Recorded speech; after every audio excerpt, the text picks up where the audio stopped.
So I'm really happy to be here to tell you about how we think you could get credit and recognition for method development. My name is Gabriel Gasque, and I am Head of Outreach in Protocols.io. Before we begin, let me tell you a little bit about myself. I have a PhD in experimental neuroscience, and I did a postdoc in neurogenetics. Before joining Protocols.io to promote the practice of open methods, I was an editor in the open access journal PLOS Biology for 9 years.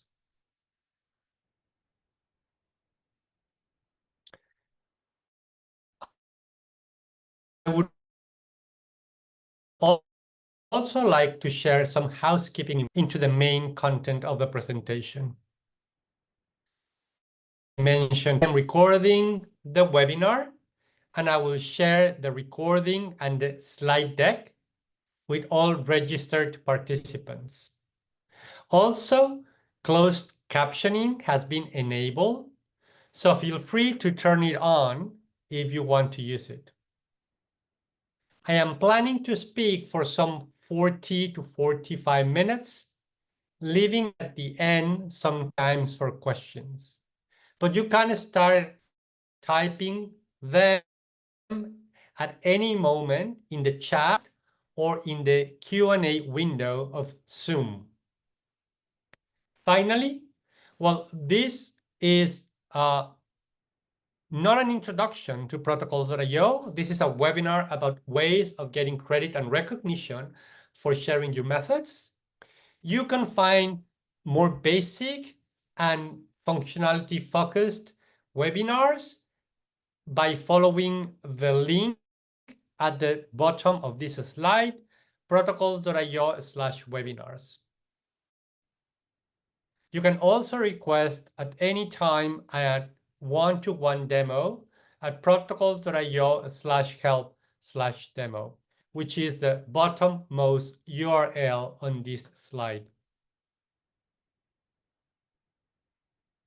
Now, with the housekeeping out of the way, we can start with today's agenda, which you should be able to see on the screen.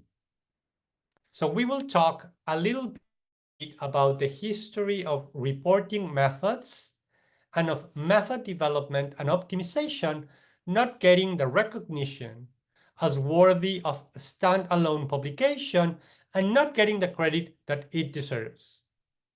But that started to change about 20 years ago as methods started being recognized as an important modular output of research. We will also cover the different ways of sharing and getting credit in Protocols.io. So for the first part, let's go a little bit back in history. So the journal Nature Methods was actually started only in 2004, 20 years ago. And the excerpt that you see on the screen is from the inaugural editorial in which the founding editor said that their goal was to create a highly visible forum for the presentation of novel methods, because major methodological developments take their roots in the cross-fertilization of different disciplines. By contrast, the methods sections of specialized journals, although extremely useful for the targeted peer groups, do not grant tech information the wide exposure conducive to interdisciplinary exchanges. And we will touch on these a little more later on. But behind the scenes, what we learned from the founding editor-in-chief of Nature Methods, Veronique Kiermer, who later became Chief Scientific Officer at the Public Library of Science, is that there was a lot of skepticism, even in Nature Publishing Group, around launching Nature Methods, because they said that Nature publishes research and that nobody was going to read just methods, and that publishing this journal could dilute their brand, and it will be impossible to fill a journal's pages with just methods, and so on. However, as we all know, Nature Methods has been a huge success, but it is interesting to think about the skepticism of giving methods independent credit as recently as 2004. But if we look more recently, within the last 10 years or so, there are now a lot of journals focusing on and publishing protocols and methods. Some examples are shown in this slide, and I don't think the list is exhaustive. So big publishers like Springer Nature keep expanding their portfolio of methods journals, like Nature Protocols, that was launched 2 years after the launch of Nature Methods. And they also recently acquired us, Protocols.io, expanding their portfolio for you to share your methods and protocols. Another big publisher, Elsevier, launched Star Methods and Methods X. And there are some other independent initiatives like Jove, Bioprotocols, and some others. It seems, therefore, that we are now in a place where journals, funders, and many researchers have started to realize it is not just code and data that we should be sharing. So you might recall that back in the 90s, we started to move away from please contact authors for code and data to use specialized data and code repositories like GitHub, Dryad, Figshare, and Open Science Framework. And although methods have been playing catch up, sharing them is becoming the norm. And you have now more choices on where and how to communicate those methods.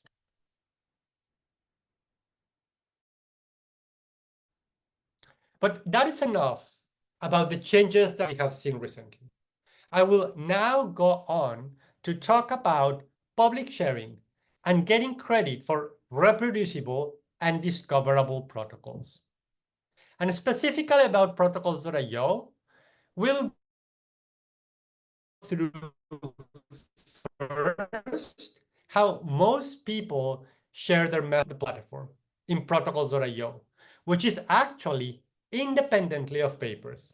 Then we will talk about the partnership that we have with Plus One, BMC Methods, Nature Protocols, Lab Animal, and Gigabyte to get your protocols peer-reviewed and published as a formal peer-reviewed manuscript, as well as the many partnerships and connections that we have with many other journals, which aim to make your research papers more rigorous and more reproducible. So, when we see how scientists communicate their work and their discoveries to their colleagues and to the world more broadly, we have started to see a more modular approach to science communication.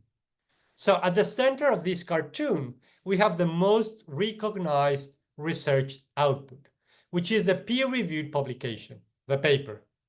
This is the bread and butter, the currency that you put on your CV and that funders and your employer will be looking at when evaluating your productivity.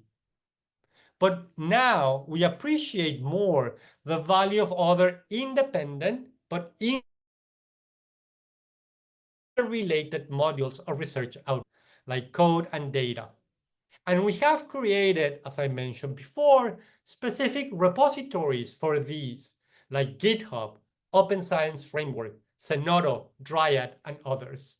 Methods are another module of research output. And in fact, methods are really the linchpin to reuse and the ongoing value of all the other items shown in this slide hinges on actually how methods, because I venture to claim that it is really difficult, if not impossible, to understand the meaning of the data and any interpretation of the data if we do not understand the details of how these results were obtained. And this is where protocols.io comes in, because we are an online open access repository and a platform for authors to create, share, and publish detailed, dynamic, interactive, and versionable protocols before, during, and after publication of a research article. And I would need to clarify here that what we understand at protocols.io as publication of a protocol is similar to preprinting an article in bioRxiv, for example. So we are a repository for methods, not a peer-reviewed journal. For journals, publication is different because for them, it is the result of a peer-reviewed process. However, as we will discuss later on, protocols posted in protocols.io are citable and can be part of a peer-reviewed publication or even be peer-reviewed as standalone methodological articles. So if you are not familiar with protocols.io at all, please take a look at the URL at the bottom of this slide. This link will take you to the welcome page, which is a great place to start familiarizing yourself with the platform. As I said before, one of the features of protocols.io is its open access repository, in which there are now over 19,000 published protocols, and they're all published under a CC BY license, making them completely open access and free to read, use, and reuse. In this open access platform, it is also free to create an account and to publish protocols in the open access repository. But there are also over 69,000 private protocols, which have been created by users who are developing, optimizing, and perhaps just sharing their protocols with their immediate colleagues. And this is the business model of protocols.io, as we charge institutions for these private collaborative workspaces. I'm sorry. And many universities and funders and other institutions have such licenses. The free accounts have only a limited number of private files. So if you make your protocols and publish them right away, the free account can work for everyone. But we charge users to take advantage of the unlimited private space. And something to point out is that last year alone, more than 2 million people came to the repository to read the public protocols. And most of these public protocols are not linked to any specific peer-reviewed article. They are simply sitting in protocols.io. And we'll talk about people's motivation to share independently of a paper. But what I want to point out is that despite this independent sharing, there is a lot of traffic to the protocols. About 60% of all traffic to our public protocols comes directly from Google searches, which means that people are organically finding these protocols. And geographically speaking, when we look at our own analytics, we see that only about 30% of the traffic to our protocols comes from the United States, and the rest is from all over the world, which means that there is a really global reach when you publish the protocols in the platform. And when you come to protocols.io, you can also search directly if you want to look for specific protocols that might be useful for your research. These protocols can be run directly, or you can create your own forks or editable copies of someone else's published protocol, which you can tweak for the equipment that you have in your lab or for a different cell type, for example, which might save you a lot of time and energy, as you will have all the comprehensive details of their approach right there straight away. And that is what I am showing on the screen. Protocols.io also has some open communities, and these are set up as workspaces. So if you use protocols.io, you will very likely have your own private workspace. But some of these are open for all to join. So you can also look for workspaces that represent communities that might be relevant to your research. And you can join those if you want to have a faster view of what people are working on in that space and the ability to interact and engage with those researchers who are also members of the group. But before we continue, let me show to you how the protocols created and published in protocols.io are live, dynamic, and interactive, yet persistent documents that go far beyond a traditional static PDF. So I'm going to open one of the published protocols, but all the functionality that I will be showing also applies for private protocols. Everything that you create in protocols.io, either a workspace or a protocol, starts privately. So what you see on the screen is one of these public protocols. Because it has been published, it has an assigned DOI. The protocol itself is written in a recipe-like, step-by-step fashion. It can be supplemented with images, pictures, and even videos that you can play in your protocol. Protocol 1, its induction scalar. Lactose and easily confirmed with a naked eye.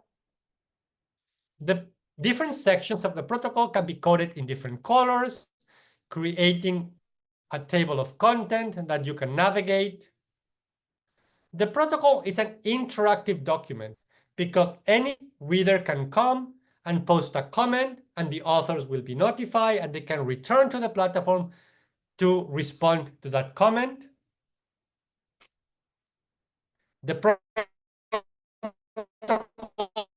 are versionable, and the authors in this created 3 versions of the protocol, and I can even ask the platform to compare 2 versions side by side.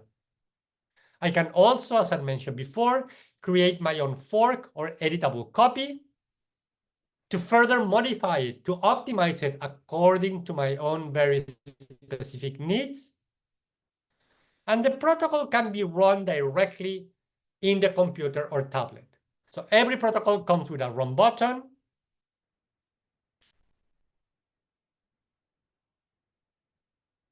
which allows me to follow the protocol as I perform my experiment. The runs allow you to make changes to the protocol while you are running it, or to add comments to the protocol. And at the end, you can save the protocol or save the run as an independent file. But let me go back to my presentation now.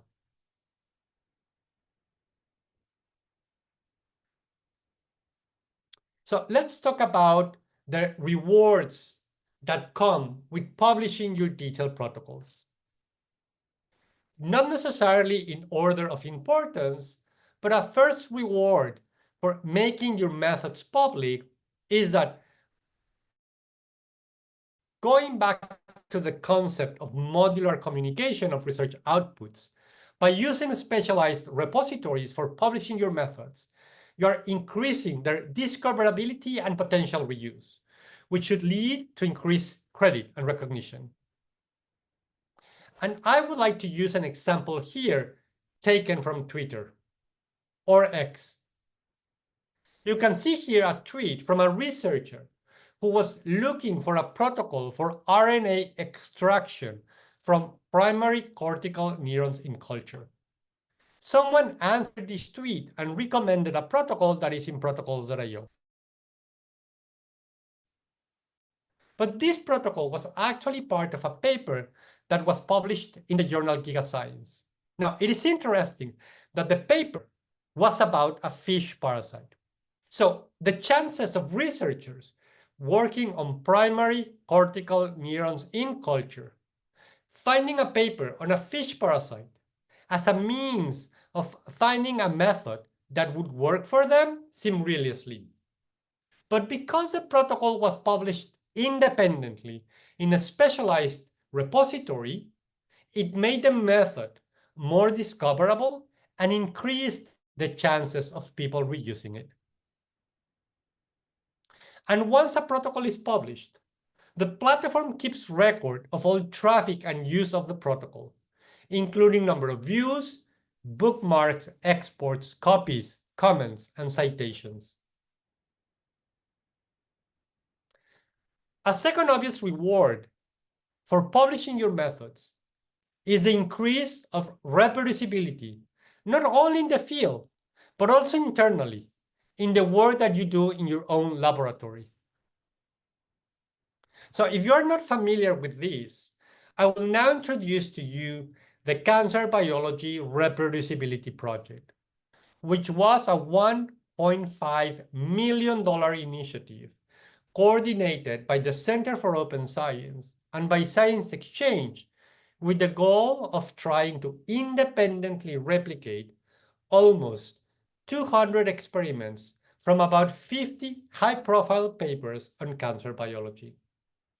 What the reproducibility project researchers discovered very soon after the project began is that it is really difficult to replicate previously published work. There are several reasons why this is the case, but one of them is that the original researchers, those that published those 193 experiments, didn't document in their articles with enough detail what they did and how they did it. So what you see on the screen is the Center for Open Science website that summarizes some of the results of the Cancer Biology Reproducibility Project. As you can see, of the 193 experiments that they tried to replicate, from these 53 articles, 0% of the protocols were completely described. 0%, which made it impossible to reproduce them without contacting the original authors. Equally striking, researchers from the reproducibility project contacted the original authors, they also discovered that these did not always could tell how exactly their own experiments had been done. Therefore, the problem of lack of reproducibility goes beyond the lack of adequate reporting in published articles, but also highlights deficiencies in the way researchers keep record of their own experimental protocols for housekeeping. And that brings me to a third reason to make your protocols public, which is to guarantee preservation. As we all know, and we have discussed, a large fraction of a lab personnel is floating. Students graduate and leave, postdoctoral researchers become faculty elsewhere, and so on. Publishing your protocols makes them persistent, citable objects that will be permanently stored in your workspace as well as in the open access repository. And I should mention that all private and public content in protocols.io is mirrored and backed up in clocks, GitHub, and the Internet Archive. And modular sharing also increases the chances of establishing collaborations, because we have seen cases when researchers report that publishing their detailed protocols leads to an increased number of collaborations. And one important thing that I would like to note is that since we launched in 2014, and now with these more than 19,000 public protocols, we have never seen a case of a publishers saying that because you shared in protocols.io, you cannot publish your research or method paper in journal. Publishers do not consider publishing in protocols.io prior publication. So just like sharing preprints in bioRxiv, sharing in protocols.io is like preprinting methods. So we have never seen a case of that hurting authors. So we encourage people to share publicly whenever their protocols are ready. So from the publishing perspective, sharing on protocols.io should give your method visibility, let you engage with the people who are using the method, make it a central place where you can iterate and share corrections and optimizations easily, and guide everyone naturally to those new versions. And it does not preclude further recognition by publishing it later as part of a peer-reviewed publication. And that takes me to the fact that publishing your protocols should also simplify your work down the road when the time of submitting and publishing a paper comes. So let me use here another example taken away again, from Twitter or X. So we have Professor Kipnis at the Washington University in St. Louis, USA, tweeting and saying, what if labs publish each of their unique methods, protocols, and in future papers, instead of rewriting the protocols, we just cite them? And then he adds, we waste so much time on methods by saying the same thing differently. And that is exactly what protocols.io is about. You can publish your updated, detailed research protocols in the open access repository, obtain DOIs, and then anyone, you or your colleagues, can cite those protocols. But citing detailed protocols goes beyond saving time by not rewriting methods. Citing and using detailed protocols improves rigor and reproducibility, making your papers more robust and impactful. And this is what the authors of this PLOS Biology paper did. So they created, posted, and published their protocols in protocols.io, obtaining a citable DOI, which they included in the materials and methods section, replacing most of the writing. Now the reader, by following the link, has access to the detailed step-by-step protocol in protocols.io. And a really nice thing about how protocols.io works is that the protocols are versionable. So if the authors have updated their protocol since the time of publication, the reader will be notified. And they can choose to read the protocol as it was published, which is what you see now on the screen, or by following the view the newer version link, have access to the most updated version of that same protocol. And that brings me to the fact that because there's a push for reproducibility, there are now over 500 journals, some open access, some subscription journals, that encourage authors in their submission guidelines to include in their manuscript a link to the detailed protocols in protocols.io.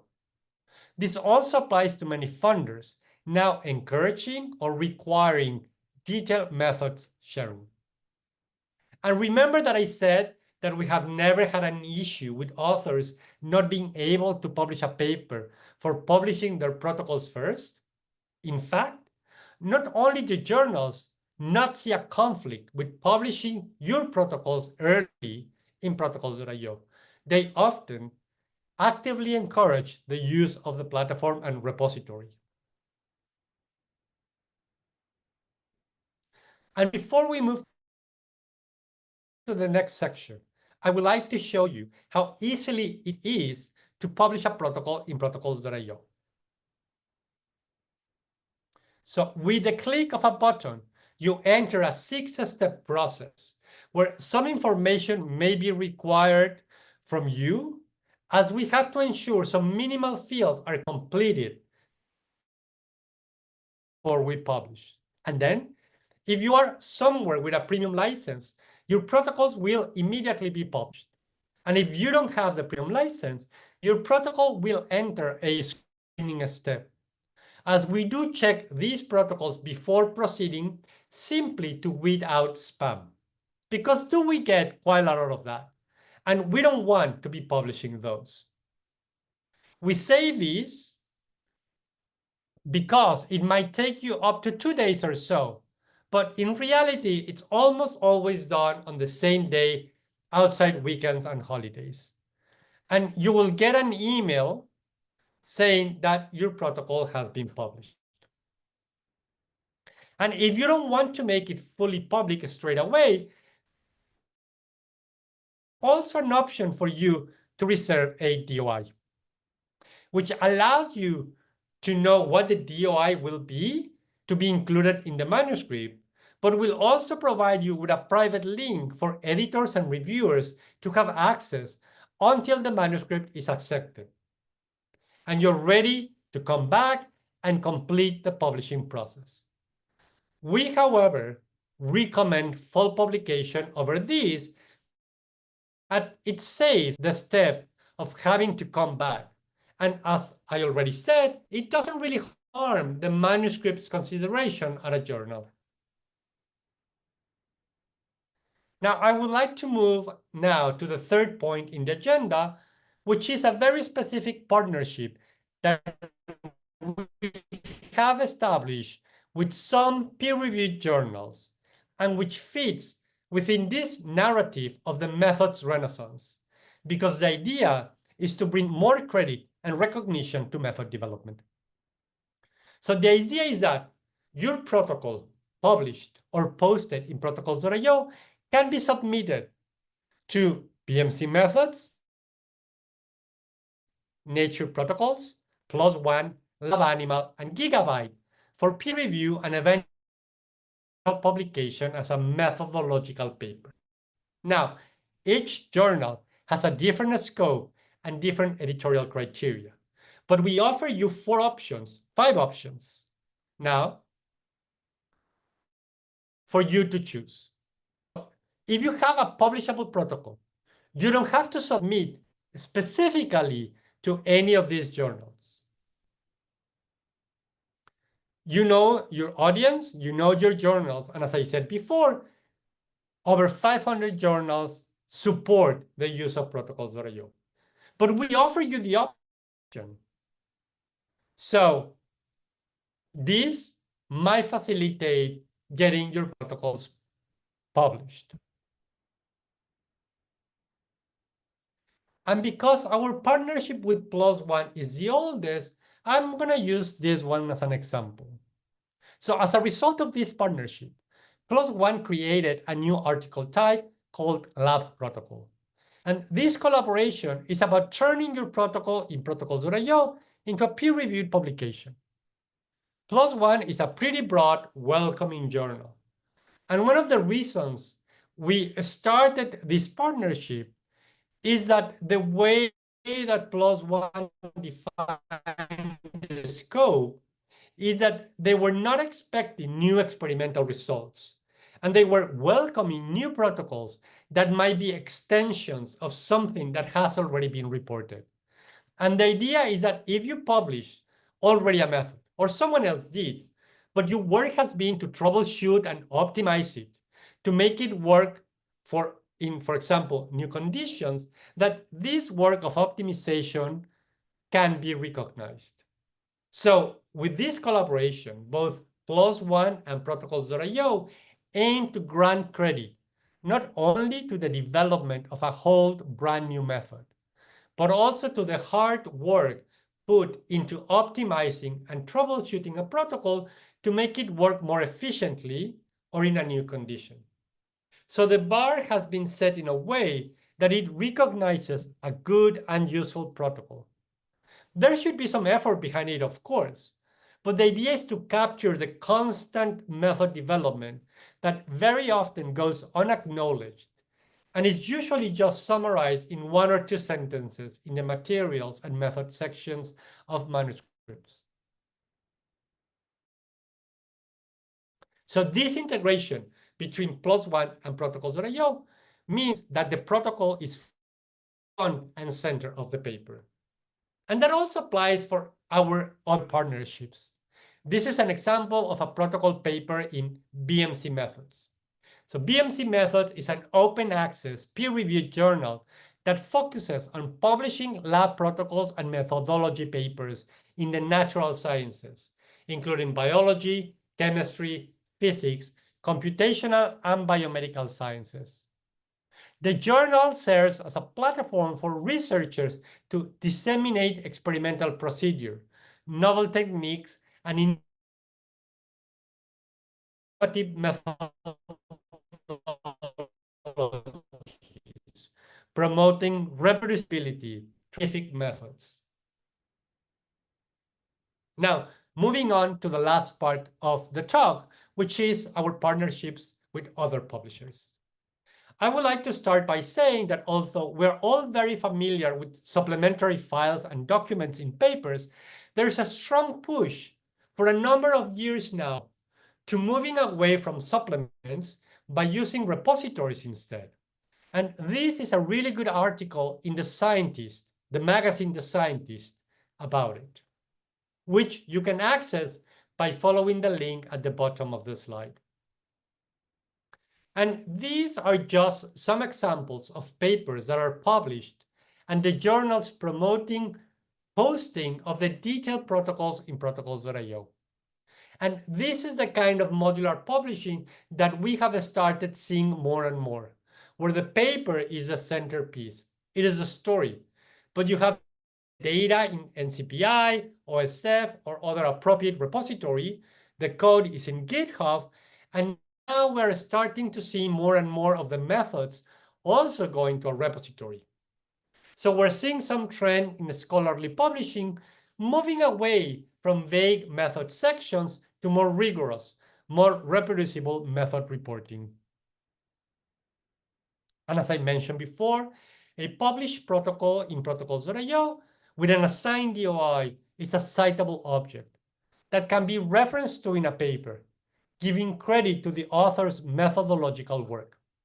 The reference will also be linked to the protocol in protocols.io, so the reader will have access to the interactive step-by-step protocol, even if the paper was published behind a paywall.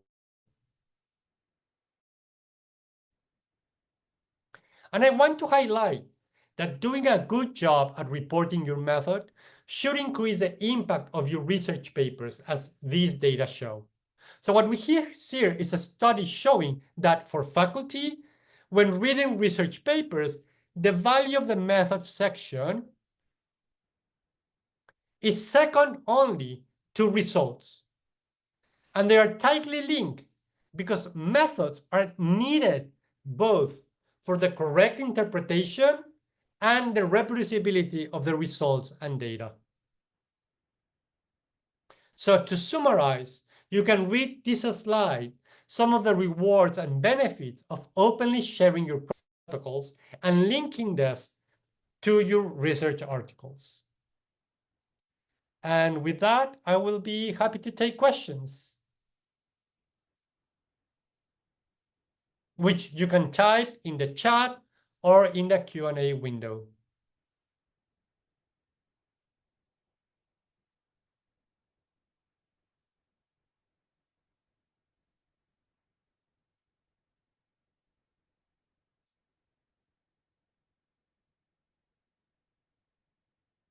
Well, I'm going to stop the recording now. In case somebody wants to ask a question of the